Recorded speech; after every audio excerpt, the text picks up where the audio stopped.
Yeah, general talking points. Chelsea sacked boss after Premier League slump. Let's just go straight into it. Hell for leather. 17th of December 2015, Chelsea have sacked manager Jose Mourinho 7 months after he led them to the Premier League title. 7 months after he led them to the Premier League title.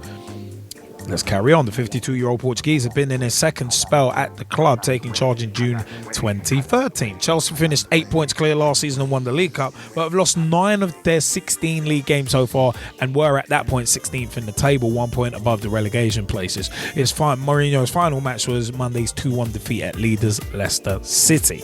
Pep Guardiola, Goose Hiddink, Juande Ramos and Brendan Rodgers have all been touted as possible successors, as Blues owner Roman Abramovich begins another managerial search. More on that later. Chelsea statement. Chelsea Football Club and Jose Mourinho have today parted company by mutual consent. AKA you're fired. But anyway, it's one of them ones. But it is one of them ones. Chelsea Football Club and Jose Mourinho today parted company by mutual consent. All at Chelsea thank Jose for his immense contribution since he returned as manager in the summer of 2013. His 3 league titles, FA Cup, Community Shield and 3 League Cup wins over 2 spells, making him the most successful manager in our 110-year history. But both Jose and the board agreed results have not been good enough this season and believe it is in the best interest of both parties to go our separate ways. The club wishes to make clear Jose leaves us on good terms and will always remain a much loved, respected and significant figure at Chelsea. His legacy at Stamford Bridge and in England has long been guaranteed, and he will always be warmly welcomed back to Stamford Bridge, apart from after when he was just fired. So anyway, leaving that aside, club's focus now is on ensuring our talented squad that reaches its potential. So Mourinho in the Premier League, it was a case of 2014-15 last season, managed 38 games, won 26, drew 9, lost 3, a win ratio of 68.42%. 2013-2014, 38 games, won 25, drew 7, lost 6, 65.79% win ratio. 2015-2016, managed 16 games, won 4, drew 3, lost 9, 25% win ratio. Now, it's one of them was, of course, Chelsea 20 points behind Leicester at that time, but 61.3% is the average Premier League win percentage for managers in the Roman Abramovich era. So that's Ranieri, Mourinho, Avram Grant, Felipe Scolari, Goose Hiddink, interim manager once, now twice, Jose Mourinho again, Carlo Ancelotti, Rafael Benitez, Roberto Di Matteo and Andre Villas-Boas. So that's 10 managers in 12 years. It's starting to sound like Cagliari and Cellino, but leaving that one. But coming back. This is from 17th of November 2015, but on October 24th, apparently Mourinho was actually quoted as saying, "Pay me and I will go." And those words were taken so seriously during the volatile exchange between two senior members of the Chelsea board and Jose Mourinho that the lawyers acting for Chelsea were immediately put on notice.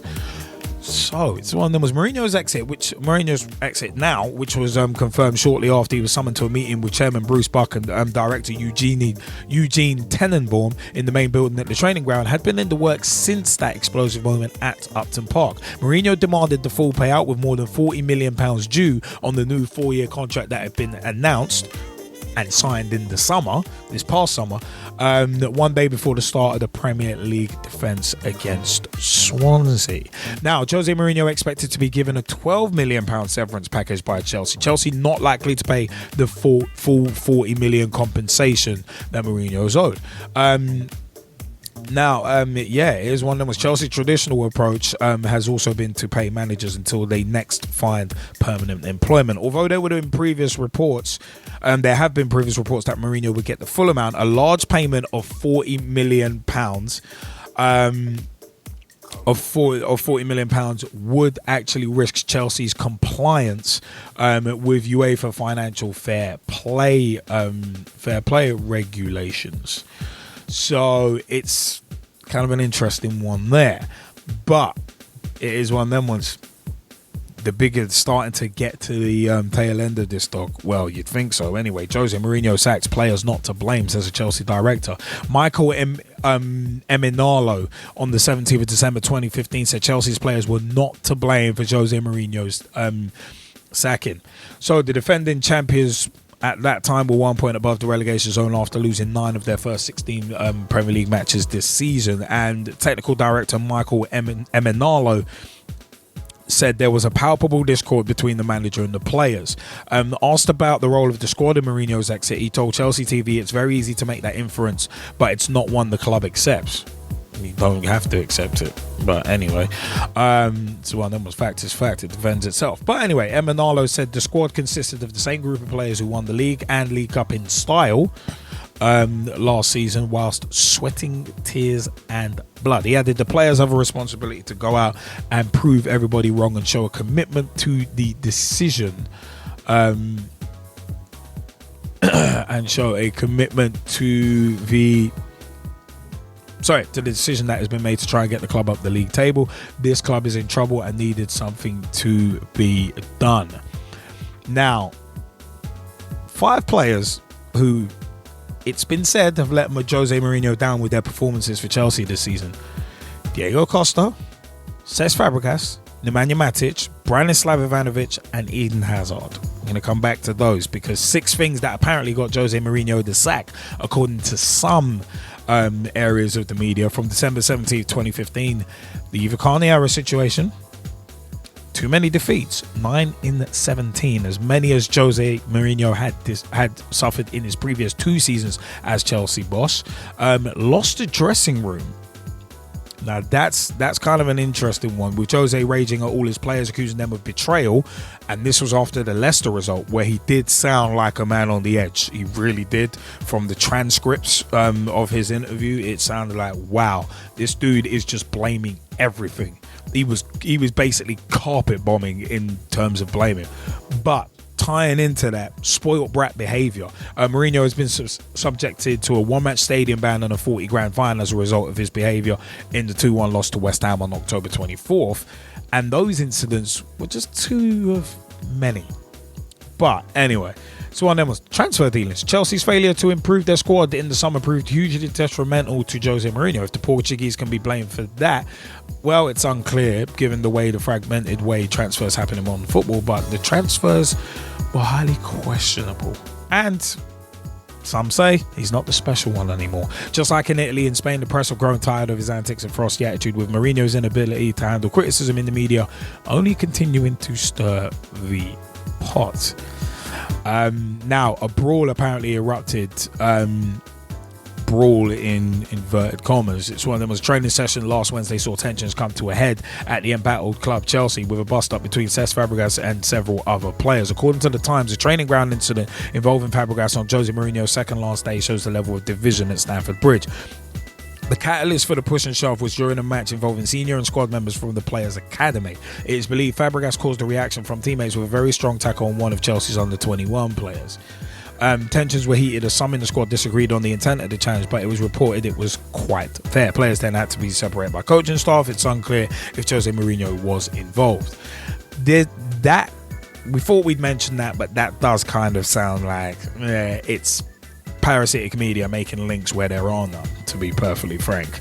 But another interesting thing, Ivo Carneiro, former Chelsea doctor Ivo Carneiro, is to continue her legal case against Chelsea and ex-manager now Jose Mourinho. Carneiro is suing Chelsea for constructive dismissal and breach of contract, and there is a separate but connected legal claim against Mourinho for alleged discrimination. Ahead of a first hearing on the 6th of January, Chelsea filed their defence before the midnight deadline last Thursday.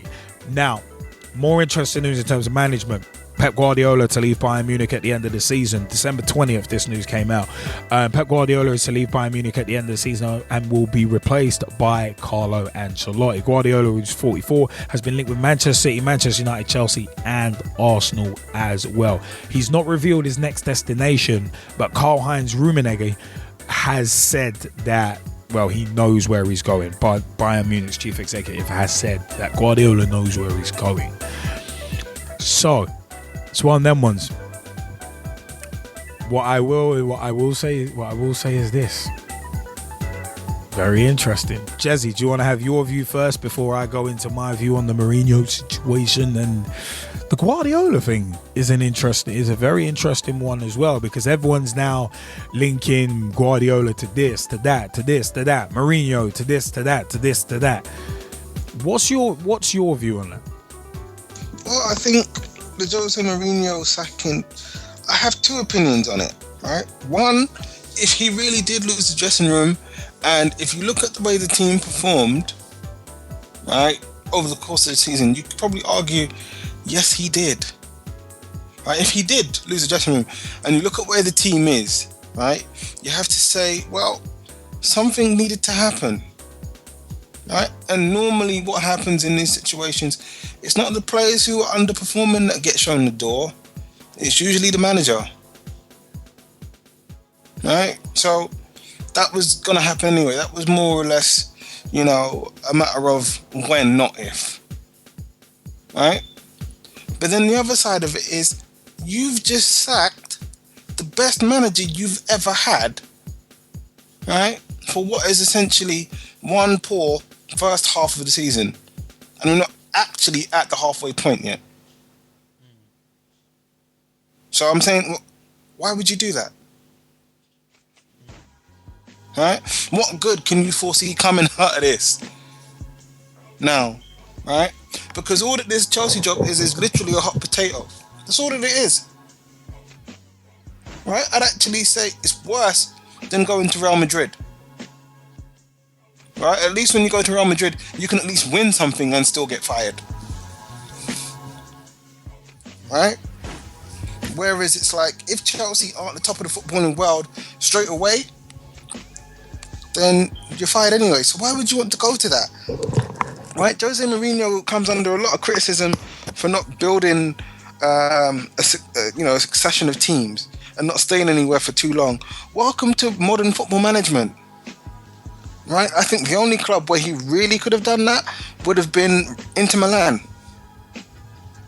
I think Inter Milan would have been the only place where he really could have done that, realistically speaking. Right? So, having said that, I think it is what it is. And anybody who goes to the Chelsea job, in my opinion, is an idiot. Right? And the reason why I think they're an idiot is just because, let's look at it, right? So, you've had Mourinho fired, Avram Grant fired, Roberto Di Matteo fired, Gus Hiddink comes in and he does a little bit of a salvage job, but he eventually goes, right? Rafa Benitez comes in, does a little bit of a salvage job, he eventually goes, right? There is nothing permanent there.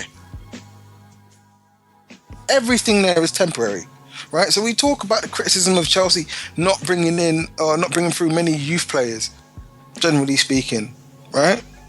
How are they supposed to do that if no manager stays long enough to actually do it? Exactly. On a consistent basis, right? And that comes from the knee-jerk reaction. And that's what I honestly believe this is. It's a knee-jerk reaction to this season, right? I'd say let him see out the season. He's your most successful manager ever. He's allowed to have a blip, right? Let's look at this. The whole thing where he went and in my opinion, wrongly labelled Arsene Wenger a specialist in failure was because he had, an extended period of many years of not winning the trophy. Right? Not one single season where the team happens to be down near the relegation zone. Many years of not winning a trophy. Right? So this would have been one season where arguably, okay, you could, say that they probably won't win anything. But it's one season. Just one. And it's not even over. Right? And in many ways, I stand by this because there's only so much that coaches could do. There's only so much that managers can do in terms of preparation. Once you go over the thin white line, right, it's up to the players at that point. And it brings me to one of my favorite motivational speeches that starts in a very, very simple way. Right? The first line is, how bad do you want it? It's as simple as that. Either you want it or you don't. Yeah. Either it's important or it isn't. And right about now, looking at tonight's result, if you were to say to me which group of players wanted the game more out of Arsenal and Manchester City, you have to say Arsenal. Right? Because from what I can see in this game, Manchester City never got going. Arsenal are chomping at the bit and flying out the blocks. Right? And even more interestingly, they still can't topple Leicester. Right? So for me, I think some of the players have to accept some of the blame and the responsibility. And it was really down to them, to the point where I would actually question them. And I don't blame Jose Mourinho for questioning the players either. To say, well, look, do you want it or not? Do you want to be great or not? Are you going to sacrifice or not? What are you going to do? Right? So now they go out and they win this game without Jose Mourinho. Are you really trying to tell me that all of the poor form that they had was down to Jose? And now suddenly, because he's gone, everything's all right? No. Right? I tell you what I honestly believed.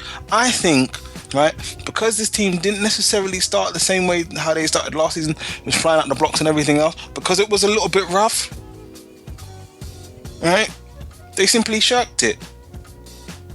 The players shirked it. I honestly believe that. Yeah. Right, now there is a bit where Jose has to go and accept responsibility to say, well, look, he still needed to find a way to motivate them, whether that is, putting his arm around them, boosting their ego, telling them that they're great, or whatever it is that you need to do. Right, it was his responsibility to find a way to do that, and to me that's where he failed. But given that, it's less than halfway through the season. He's not really had time to actually deal with the situation. Right? And then I say to you, if you've never been in that kind of situation before, how are you supposed to deal with it? You need to be in it to find a way. Not get thrown out of it straight away just because it's like, well, boy, it's so bad now that we kind of have to stop. It's not the case. It's really not the case. And as I say, anybody that goes there, they have to know, realistically, the most you're going to get is about 17 games. 17 games is the threshold. Yeah? If you're top of the table by that point, you're all right. If you're not, then you're likely to see the door.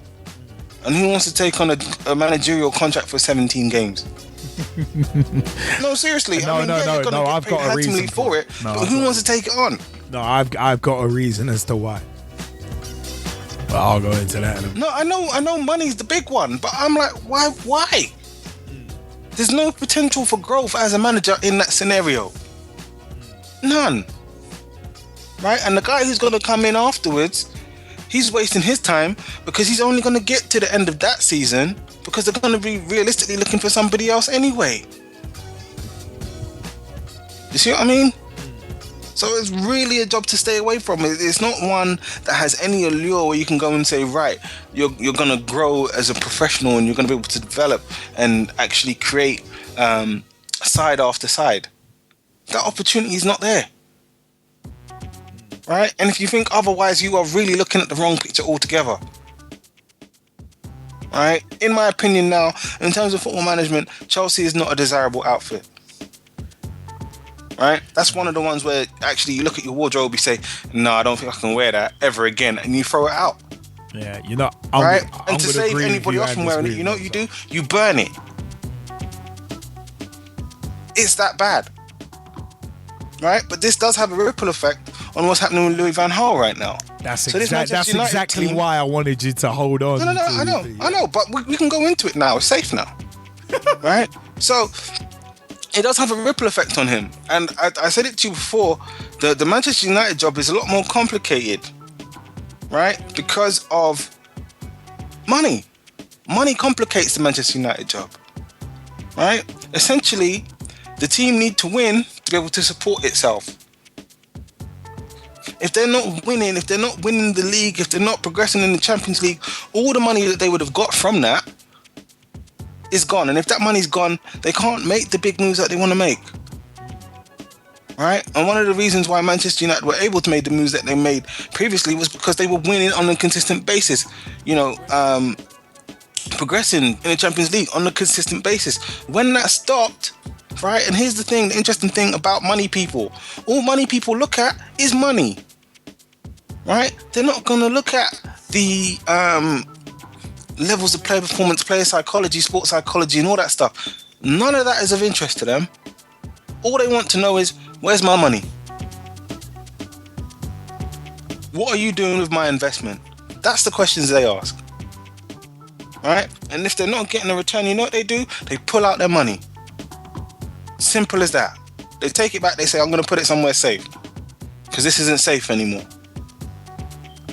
Right? So one of the main reasons why Louis van Gaal will go, apart from supporter pressure, which makes absolutely no sense to me, right? One of the only reasons why Manchester United aren't in the top 4, goal difference. Otherwise, this is a top 4 team. It's just goal difference. And we're halfway through the season, less than halfway through the season. Right? There is still time for this season to start clicking with the same group of players. Right? To think that this team is in 5th place and generally considered to be performing badly is absolutely ridiculous. Right? Especially when you look at the stark contrast of Chelsea. Right? So that one I don't really get. But from a financial point of view, if you're looking at it as, this is a company that will potentially lose money and lose potential investors, because right now they're looking at it and they're saying it's not really an attractive investment because they're not winning like they used to all the time, then it's costly. The position right now is costly. And it wouldn't be cost effective, purely in business terms, nothing else, to continue with Louis van Gaal as manager. And then, of course, there's the element of the fans, right? Where the fans are unhappy, okay? And at the end of the day, they're the customer. Either you give the customer what they want or they go somewhere else. That's just business 101. Right? So, if the customers aren't showing up anymore, you've got no business. And that's what they're running the risk of. That's one of the other reasons why Louis van Gaal is in a very tenuous position. Well, that's what I always say. That's what I always say to people. It's a case of repeat business keeps everyone in business, but a lot of people don't realise that. Repeat business is the best business there is. There's no business like it. Simple as that. Right? So we're gonna move away from economics just for a minute, right?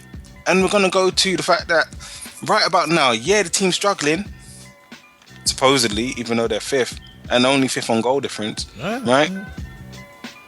Right now, you have arguably 2 of the best managers in world football at the moment, in Jose Mourinho, and yes, this season is a blip in my opinion, and Pep Guardiola now announcing he's leaving in the summer from Bayern Munich, where he's been very successful anyway. Essentially available, right? Jose Mourinho is available right now. And Pep Guardiola, you have to wait till the end of the season, right? But one of the things I'd say is, if the top brass at Manchester United are really unhappy, and this is a big if, right? And they're looking at the finance side of things, you've got 2 managers available that more or less guarantee success, right? That players want to play for, right? Especially if, all this talk of Louis van Gaal not quite having the dressing room and players being upset at all of these meetings and not having the freedom, to go and play a certain way and everything else. If all of that is true, then how can you ignore the allure of having one of the 2 best managers in the world now taking over? It's very difficult to ignore, because one of the things that the finance people will say, the money people will say is, look, I don't care how much money we have to pay to get him. If it means that we get him and then we get more investment as a result and we make money as a result because the team's going to start winning again, I'll pay for that. If you're telling me that I'm going to go and double my investment, triple my investment, quadruple my investment, if that means that we get rid of Louis van Gaal now and we get in or we get rid of Louis van Gaal at the end of the season and we get in Pep Guardiola the next season, and that means for the next 5 years Manchester United return to dominance, or next 3 years or whatever is Manchester United turn to total dominance, win everything that they could possibly win, I'll take that. Do you know how much money I'm going to make from that? Especially if I'm putting in millions, potentially billions. Right, because you're going to see even more commercial deals. right? The Manchester United brand will skyrocket because now you've got the most marketable manager in all of football. You've got the crown jewel of football in terms of managers, right? And these people, once he's there, the money people are going to want to invest. It's 2-1, by the way. Yeah, or should I say, yeah, Torre, after 82 minutes. But yeah, going back to my point, the money's going to want to come in. It's an attractive proposition at that point. You can't really say no, right? And this is what's difficult for Louis van Gaal now, because, and if reports are to be believed, he's got one more game to save his season. It doesn't make any sense to me, right? Because he took over from a team that finished, what, 7th? Yeah, I'm going to come back to that, definitely. Right, he took over from that team, got them back into the Champions League. It's the first season in the Champions League with the players that he's got, right? All of this, and I've said it all along, it's a learning curve, it's an adjustment period, right? What Manchester United fans need to understand is this is a team that's a work in progress.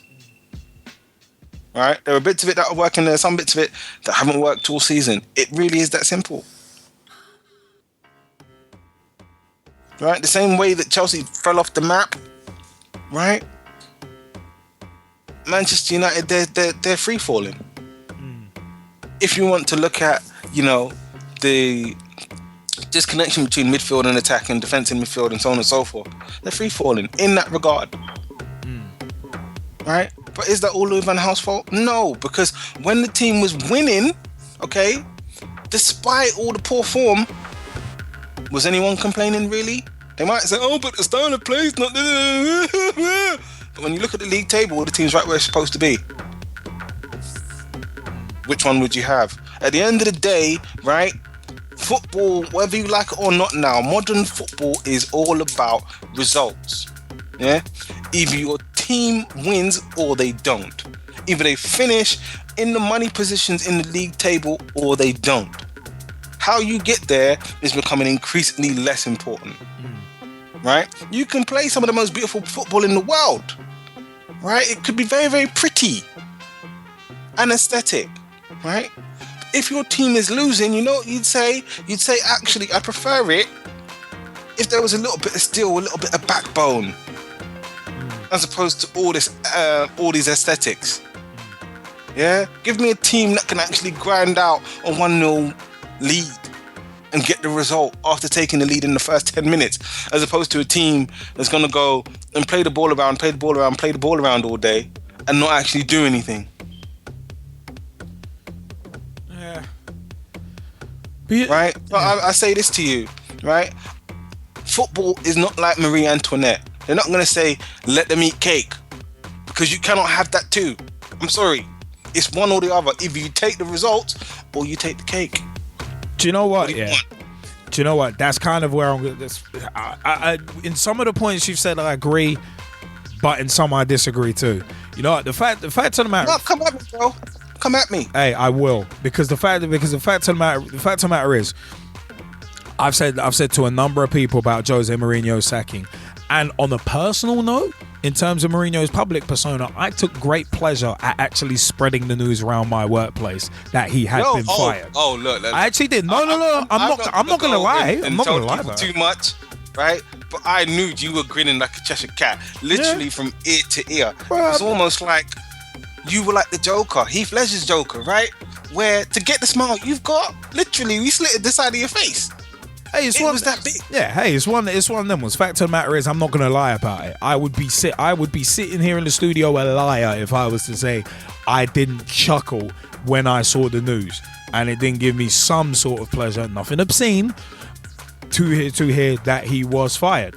Because my first thought was that Roman Abramovich said to Mourinho, "Screw you, you're fired." That was my first thought. That was the first thing I thought of when I heard Mourinho was fired, was that. I also then thought, life sucks and then you die. I also thought of that because again, on a personal note, it was a case of, in terms of Mourinho's arrogance and his public persona and him thinking he was bulletproof, I was thinking, I'm damn sick and tired. sick and tired of it. Because the fact of the matter is, for me, like I said a few weeks ago, Mourinho's job even being discussed as at risk was an absolute disgrace, and it was a joke, and not even a funny one. That already is a joke. I'm not a fan of Mourinho's public persona, but I am even less of a fan of the managerial merry-go-round, especially the managerial merry-go-round at Chelsea. 10 managers in 12 years tells its own story in terms of Chelsea Football Club, or as I like to call them, a managerial graveyard. It is legitimately a managerial graveyard. Any manager going there now is going clearly for a payday. If Jose Mourinho, the man who won back-to-back Premier League titles in his original run with Chelsea, the man who came back, won the Premier League title, and 7 months, let me repeat that, not 10, not 12, not 18, but 7 months. After 7 months, it was a case of, screw you, you're fired. After 7 months. 7 months after winning the Premier League. Roberto Di Matteo got 4 months after winning the Champions League. Are you starting to see the correlation here? The fact of the matter is, Chelsea Football Club is nothing but short-termist. It's a short-termist club, and they clearly have no long-term plan because their owner is way too trigger-happy. Similar to Massimo Cellino at Leeds, except maybe not even quite as bad as that. But it is one of them ones. The fact of the matter is, all this sends out as a message is the fact that Chelsea Football Club are a short-term club. Now, you know what? The fact of the matter is this: Jose Mourinho, he does have a huge cross to bear. I think in terms of responsibility, it's 50-50 because Jose Mourinho, the arrogant fool that he is, in terms of public persona, I don't call him the special one. Never have, never will. I got respect for what he's done, don't get me wrong, but the fact is, he comes across as an arrogant prat. This guy, for this whole season, and hey, it's one of them, since he came back to Chelsea, the dude has whinged, has moaned, has made excuses after excuses. He threw his medical team, Dr. Eva Carneiro and John Fern, he threw them two under the bus. Straight away, first game of the season, throws his medical team under the bus for doing their job. There's a reason why Dr. Carneiro is actually suing Jose Mourinho and Chelsea FC. The reason it's one of them ones. She is suing Chelsea FC because of what Jose Mourinho did. So that's one thing that Jose Mourinho brought upon the club. Not only did he bring the name of the club into disrepute, he also brought legal proceedings onto the club and also onto himself as well. Those are two things. The West Ham thing where he was acting like a petulant child. There have been many other examples as well. His disrespect of Arsene Wenger in terms of calling him a specialist in failure. It's one of them was, hey, Jose Mourinho, you know Arsene Wenger must be thinking, yeah, I'm a specialist in failure. You're a specialist in getting fired. What? Fired. You are a specialist in getting fired. Mourinho's a short-termist manager. If you want to bring him in, to keep things ticking over for a year or two, then fine. But don't expect anything long term out of him. Someone actually said to me he'd be good for the England manager's job. And I'm like, no, he would be awful for the England manager's job. First, no money to spend. Secondly, he doesn't stay at a club any longer than 3 years. And one of my colleagues at work was like, but he doesn't get some of the clubs. He didn't get the chance. He didn't get the chance to stay more than 3 years. Well, whose fault was that? It was Mourinho's fault. Real Madrid, he burnt bridges with everybody, with every other club, and then with his own fans, he burnt bridges. With his own hierarchy, he burnt bridges. This dude, Jose Mourinho, went at this time at Chelsea. It was one of them ones where he went around shooting his mouth off and burning bridges, thinking he was bulletproof, and he realized he's nothing but a two-bit jabroni, and he was never in control. He was never in control at Chelsea. As much as he thought he was God, he wasn't. Abramovich is the one in control at Chelsea Football Club. That is a disgrace on its own, that it's the chairman doing that, but I will leave that for another time. Now, players, if the players stop playing for him, legitimately stop playing for him, and this mutiny talk is true, all I can say to it is this. Hey, it's a disgrace! Because that is what it is if the players actually did stop playing for him. Because that is not on. Because you're basically mucking around with a guy's livelihood. It's one of them was, if you're a football manager, that is your livelihood. You ain't painting houses on the side. You ain't painting houses on the side like for extra cash. Your livelihood is football management, and these players are arrogant enough and foolish enough. I'll give you an OWR. Hell, I'll give you an OWR. WWF Survivor Series 2001. WWF versus the WCW ECW Alliance. When Chris Jericho comes in, turns on Rock, and it's like, dude, you know this winner takes all match. If your team loses, you're out of a job, and you've just basically tried to sabotage your own man. What is wrong with you? That's what I thought of when I heard this mutiny thing. It's basically you're cutting your nose off to spite your face, and that's just idiotic. That is just idiotic. That is like, to borrow an example from Jim Cornette, in relation to Barack Obama and the Republicans. It's a case of it's like them trying to sabotage Obama is like being on a plane and trying to make your pilot mess up because you don't like him. It's one of them ones, mate, you're gonna die if the plane goes down as well. So that's just stupid. That is absolutely stupid. But as said, Chelsea look short-termist. They look like they lack a plan. Yeah, they've got Goose Hiddink in as interim manager. But again, how many times are they going to keep going back to that?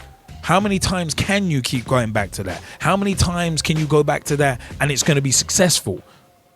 So it's one of them ones. How many times can you go to interim managers? You've got to start creating something long-term. And I don't think Chelsea are that club.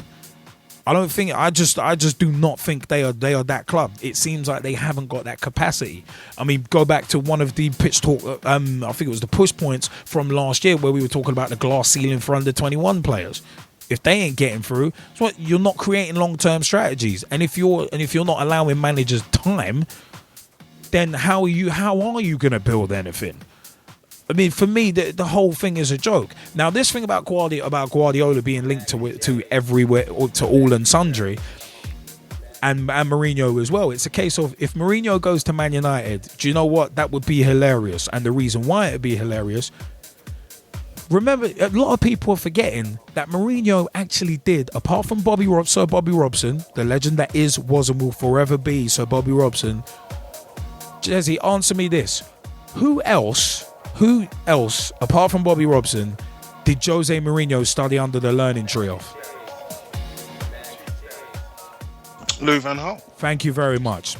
That's what a lot of people are forgetting. And a lot of Man United fans are like, yeah, we'd love Mourinho to come in instead of Van Gaal. And it's like, wait, hold on. You think you're playing boring football now? If you hire Mourinho, it's going to be worse. You think it's one of them ones. The one thing, yeah, you'll tighten up defensively, but don't expect to score much going forward because you're going to be parking buses. If you think football's boring now, it'll get even worse. Pep Guardiola, it's a case of, as you said, Jesse, the Man United job is basically a quagmire especially because of the way the Glazers are running it. I mean, off the pitch, it's a case of, we've discussed this on numerous occasions, leverage buyouts, all that. We don't even need to go into that. Past pitch talk shows, we've drilled down into that in detail and how much of a disgrace that is. But the fact of the matter is, if fans are moaning and whining and complaining when you're only a few points off top spot, if they're complaining about the football, then what if Guardiola comes in and doesn't settle down for a season and a half? What if he's playing great football but he's not getting results? Is he going to get time? Probably not, because football is an unscrupulous sport. And a lot of fans, and sadly a lot of chairmen, are actually fickle. And that, for me, is the jack. Now, it's one of them ones. As I said, Mourinho went round burning bridges like he was bulletproof, and realised he was nothing. Realised he was absolutely nothing, because Abramovich pulled the trigger again. But we called this, some of us called this 3 years ago when Mourinho returned, and said he was foolish to go back. Because remember, you got sacked the first time. Who's to say it ain't going to happen again? And look what happens. Oh, my dog Blue won the pony. It happened again. It happened again. Some of us called this 3 years ago. He sacked you once. What, you're going back to get sacked again? Because you know it's going to happen. It's not a matter of if, it's a matter of when. So Jose, you might want to tune into pitch talk shows. We're not clairvoyants. We're not footballing clairvoyants. We're not claiming to be. But the obvious is there. Chelsea Football Club, managerial merry-go-round. The players, if they did mutiny and stop playing, are morons and disgraces for it. I'm not a Chelsea supporter. I don't claim to be. I never will be. Never want to be. But the fact of the matter is, fact is indisputable. Fact is indisputable. Just jump into Twitter actually. Ross Vernon has actually sent out a tweet to Matt Smith of BT Sport, and in regards to the Mourinho sacking, he said, had to happen though. I still think he's an excellent manager for 2 to 3 year spells. Would not rule out Jose to United move soon. Matt Smith's got it in one. He's still a very good manager, but good for 2 to 3 year spells, and that's it. He's never going to be one of them managers he doesn't let the grass grow under his feet, so to speak. But just jumping onto Twitter, Jennifer Evans has said the sacking of Mourinho seems to be wrong to me on so many levels. Football seen a game changer with Mourinho's dismissal. The big players consistently don't perform, and the manager gets dismissed. It now means the players are the holders of power in the game, which sets a worrying precedent. That was actually the next point I was going to go on to. Player power. Now, it's one of them was, for me, the players smelt blood in the water. And that blood in the water was the fact that Abramovich is never fully behind a manager. 10 managers in 12 years speaks volumes. It speaks more than any words that I could in terms of proving that Abramovich is short-termist in nature. Because for me, and the fact that Chelsea paid out nearly £200 million in just severance pay, you could build a team with that. Or, well, it's one of them was you can now build a mid-table team with that, considering inflated transfer fees. But the fact of the matter is, they've paid almost £200 million in just severance pay. About £200 million was what Mourinho spent on his first squad to win back-to-back Premier League titles. Just to put that in a bit of perspective, just a little bit of perspective. Thought I'd just season this point with a bit of perspective. But the fact of the matter is, this is what it comes down to: a lack of perspective, and the fact that if the players get a sniff or a slight inkling that that the chairman is not behind the manager, it's a done deal for the manager, because those players will realize they are the commodity, not the manager. Blame travels up. And it is one of them ones. And I actually personally think it's an absolute disgrace. As Gezzie Fizzle said, it's a case of a manager can do all the preparation he wants, but if those players go over the white line and don't do what the manager is asking, or don't put the effort in, what the hell can the manager do? But if the manager's being undermined from day one by an owner who is trigger happy, to say the very least, then what the hell is the manager going to do in the first place? You're basically going there for a payday, essentially, because you ain't going there for control. You're not Hulk Hogan in WCW, where you can go there for a payday and have full creative control. Another OWR there, they're racking up. But the fact of the matter is, that is the way I see it. I think it's an absolute joke that 7 months after winning the Premier League, and some Chelsea fans I was speaking to were hilarious to me. It was like when I was asking some of them, most of them were like, no, we don't want Mourinho to go. But the fact of the matter is, fan power to Mourinho. If you think Abramovich cares about the Chelsea fans and their opinions, then you're having a laugh. You've got delusions of grandeur. You truly have, because Abramovich clearly doesn't care about the fans. And this thing about this little rumor that's been going around about Mourinho not wanting to take the severance pay, yeah, I think that's a load of crap. He's like, it's one of them ones. He's involved in a legal case with Dr. Carniero. He might want to take that severance pay and fund his legal fees. He might want to do that. But anyway, it is one of them ones. The fact of the matter is, this managerial merry-go-round is an absolute disgrace. For a manager to win the Premier League and get sacked 7 months later for bad results shows short-termism on an alarming scale. And secondly, for me, it's a case of, like we've said about the lack of black managers in the game, like we've said that, like I've said in regards to that, if you're seeing this fickle nature, why in the hell is any young black manager of any race, creed, background, whatever, going to want to get into the game? Why is anyone going to want to get into the game, let alone manage Chelsea or any other team like it, like a Real Madrid, who switch managers pretty much every season? Chelsea during the Abramovich era have pretty much, if you dial it down, changed managers pretty much every season and a half, 10 and 12. So it's one of them ones. The fact of the matter is, if you ain't getting the time, how are you supposed to lay foundations? How are you supposed to develop momentum? So as I said, it's one of them ones. Pep Guardiola, I would advise him. I would advise him, don't bother with Chelsea, because it's a managerial graveyard and you ain't gonna get time no matter how good you are. Jose Mourinho proved that. It's one of them ones. Win the title, 7 months later, gone. Stupid. But I said he was a fool to go back in the first place. It's my opinion. But Man United I'd probably avoid as well, because the fans are whinging and moaning even though they're only a few points off top. Oh, the style of football's not good. Yeah, but you're near the top. I've spoken to a few Man United fans over the past couple months who have said to me, "Oh, I don't like the style of football," and I've been the one defending, going, "Yeah, but you do realise you're not that far off top, right? Like, you could be Chelsea." And they're like, "Yeah, but the style of football." It's like, no, brethren. Like, let's deal in facts here. Football's a results game, and you lot ain't that far off top. Let's remember that. Again, perspective being the key word, and football seems to lack it.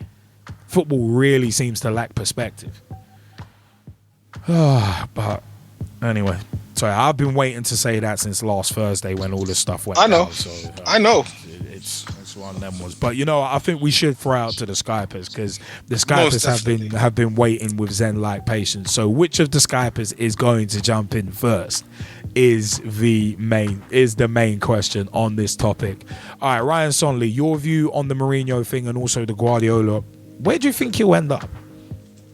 Well, Pep Guardiola, I think he'll end up at another German team or even a Spanish team, because I don't think he'll cut it in the Premiership.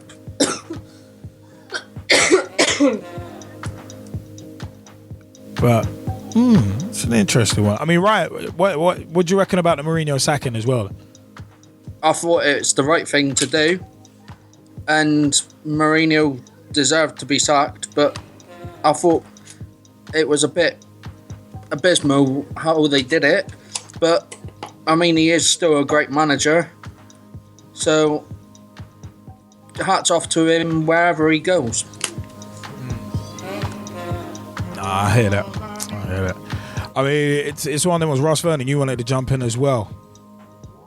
Yes, Liam, because I think, like, right, it was the correct decision to do by Chelsea, getting rid of Jose Mourinho. The timing was right, because otherwise, I think if he had lost the dressing room, then the players weren't going to continue to play for him if he was still in charge.